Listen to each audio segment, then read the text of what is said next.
What's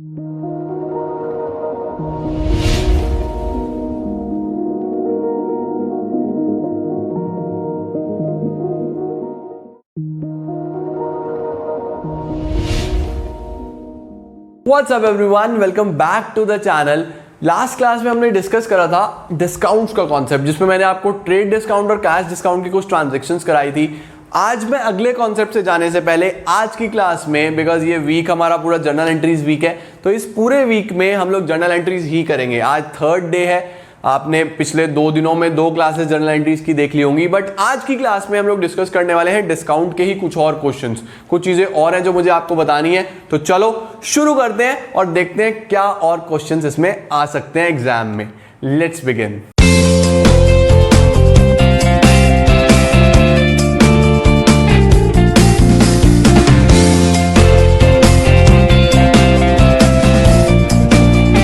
तो guys आज की क्लास में बेसिक ये 6 ट्रांजैक्शंस हैं जो मुझे आपको करानी है। मैंने जल्दी जल्दी में लिखी है, तो हो सकता है थोड़ी हैंड राइटिंग समझने में प्रॉब्लम आए, बट मैं आपको जब बोलूंगा तो क्लैरिफाई हो जाएगा। ठीक है गाइज, तो सबसे पहले हम लोग देखेंगे ये 3 और फिर हम देखेंगे ये 3, क्योंकि ये मिलती जुलती हैं और इस तरीके का एग्जाम में क्वेश्चन आता है। तो सबसे पहले लिखा है purchase goods from Rahul 50,000 rupees at 10% trade discount. तो परचेज गुड्स फ्रॉम राहुल की अगर मैं बात करूं तो परचेजेस इज योर एक्सपेंसेस और सभी एक्सपेंसेस डेबिट होते हैं, तो purchases account debit to.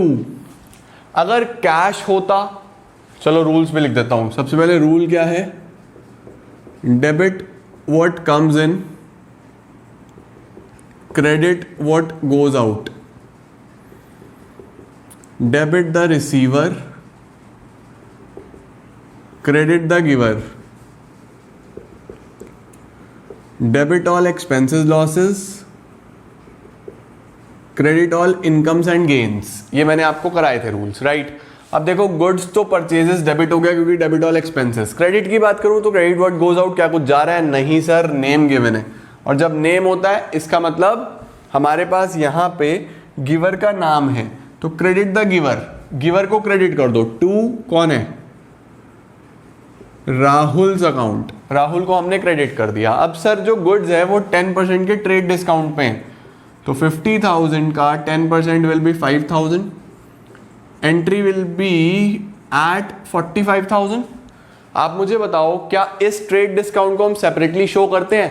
Last class में सिखाया था, नहीं करते। ट्रेड डिस्काउंट को अलग से शो नहीं करते, अमाउंट में से माइनस कर देते हैं। तो 50 - 5 विल बी 45,000 45,000। ये हो गया हमारा पहले काम। Next is return goods to Rahul. अब हम राहुल को गुड्स वापस कर रहे हैं।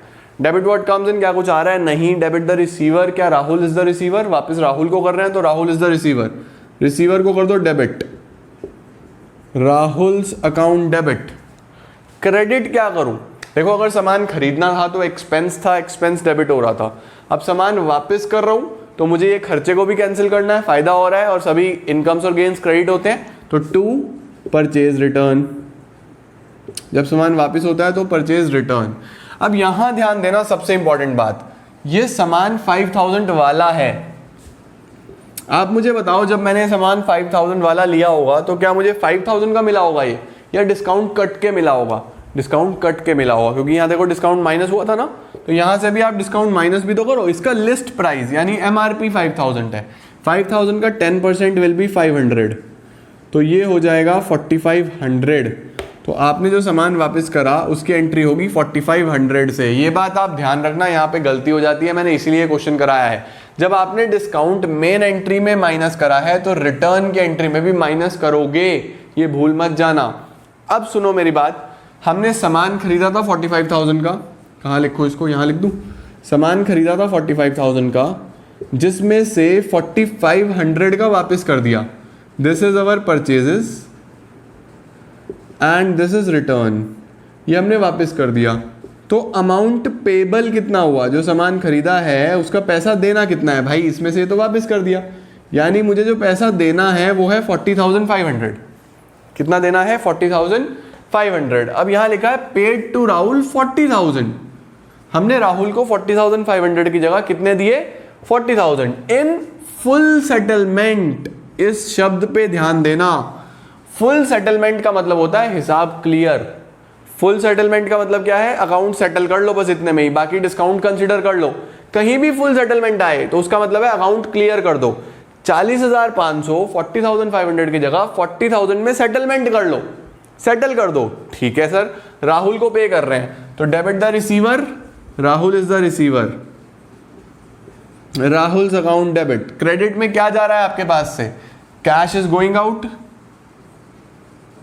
To cash account. कितना हमने दिया, 40,000 40,000। ये नॉर्मल एंट्री होती अगर ट्रेड डिस्काउंट लिखा होता, लेकिन हमारे पास क्या है यहाँ पे, फुल सेटलमेंट।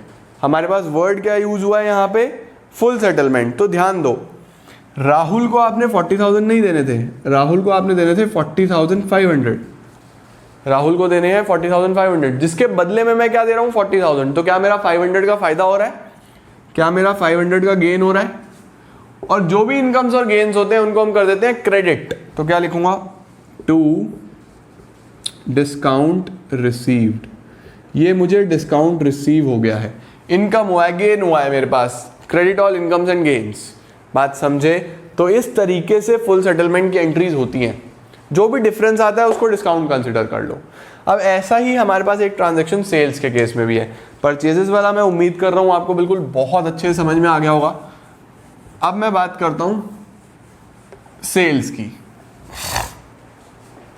सबसे पहले लिखा है sold goods to Raman of list price 1 lakh at 10% trade discount. हमने गुड्स सेल करे हैं रमन को, नाम लिखा है तो पैसा तो नहीं आया, कैश तो नहीं आया, तो क्या एंट्री होगी,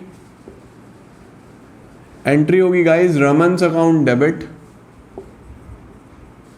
टू सेल्स अकाउंट। सर ये एंट्री कैसे हुई, debit the receiver, credit all incomes and gains, और ट्रेड डिस्काउंट है तो ट्रेड डिस्काउंट को हम सेपरेटली नहीं दिखाते, बस अमाउंट में से माइनस कर देते हैं। 1 लाख का 10% विल बी 10,000, 90,000 रुपीज आप अमाउंट में से माइनस करके यहाँ लिख दूंगा 90,000 90,000। लो सर, पहली एंट्री हो गई Raman account debit to sales account. अब रमन ने कुछ सामान वापस करा, देखो रमन रिटर्न गुड्स, रमन हमें कुछ सामान वापस कर रहा है, लिस्ट प्राइस 10,000। अब वापस आ गया सामान, अगर सामान वापस आ गया तो ये जो फायदा हुआ था सेल का, इसमें से कुछ गुड्स वापस आ गए तो वो फायदा अब नहीं हो रहा, लॉस हो रहा है अब तो नॉमिनल के हिसाब से डेबिट कर दो। क्या एंट्री बनेगी, sales return account debit to who is the giver, giver कौन है, credit the giver Raman to Raman's account. अब देखो लिस्ट प्राइस है 10,000, तो 10,000 में फिर से डिस्काउंट काटो 10%, वैल्यू कितनी आई 9,000। तो मेरे पास यहां पे हो गया 9,000। अब ध्यान देना, सामान बेचा कितने का था, सोल्ड 90,000, जिसमें से वापस आ गया कुछ, रिटर्न 9,000। तो इस बार अमाउंट रिसीवेबल कितना पैसा लेना रह गया, 81,000। ये हमने लेना है, ये हमने लेना है। मिल कितना रहा है, रिसीव्ड फ्रॉम रमन, रमन से पैसा मिल रहा है, the amount due from him, जो भी उससे ड्यू है, ड्यू कितना है 81,000, अंडर कैश डिस्काउंट ऑफ 10%, यानी पैसा मिल रहा है और हम उसको कुछ डिस्काउंट दे रहे हैं। तो जब भी पैसा मिलता है तो debit what comes in, cash account debit. लेकिन सारा नहीं मिल रहा, सारा पैसा नहीं मिल रहा, हम कुछ डिस्काउंट दे रहे हैं। अगर कुछ डिस्काउंट दे रहे हैं तो हमारा लॉस हो रहा है अल्टीमेटली, और सभी लॉसेस डेबिट होते हैं। तो discount allowed account debit to, ultimately giver कौन है, किससे पैसा आ रहा है, रिसीव फ्रॉम रमन, तो टू रमन अकाउंट। रमन से लेने कितने हैं 81,000, डिस्काउंट कितना दिया है हमने उसको 10%, यानी 8100। तो 81,000 में से 8100 अगर हटा दूं, 81,000 माइनस 8100, वैल्यू विल बी 72,900।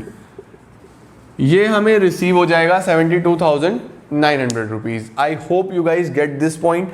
और ये काफ़ी इंपॉर्टेंट थी ट्रांजेक्शन्स, तो मैंने सोचा कि इसके ऊपर एक वीडियो बनता है। नेक्स्ट क्लास में हम लोग आगे बढ़ेंगे और कुछ और फर्दर अपने जर्नल एंट्रीज को डिस्कस करेंगे, क्योंकि ये वीक हमारा जर्नल एंट्रीज वीक है, तो इसी वीक में हमें चैप्टर कंप्लीट करेंगे। 3 क्लासेस हो गई हैं, 3 क्लासेस अभी और आएंगी, या हो सकता है कि नेक्स्ट वीक में भी मैं इसको कंटिन्यू करूं, बट कोशिश करेंगे कि इसी वीक में हम इसको ख़त्म कर दें। तो guys make sure to like, make sure to share the video और एप्रिसिएशन दिखाओ यार थोड़ा सा, और अच्छे से पढ़ाई करते रहो क्योंकि सब कुछ हमने कंप्लीट करना है यहीं इसी चैनल पे।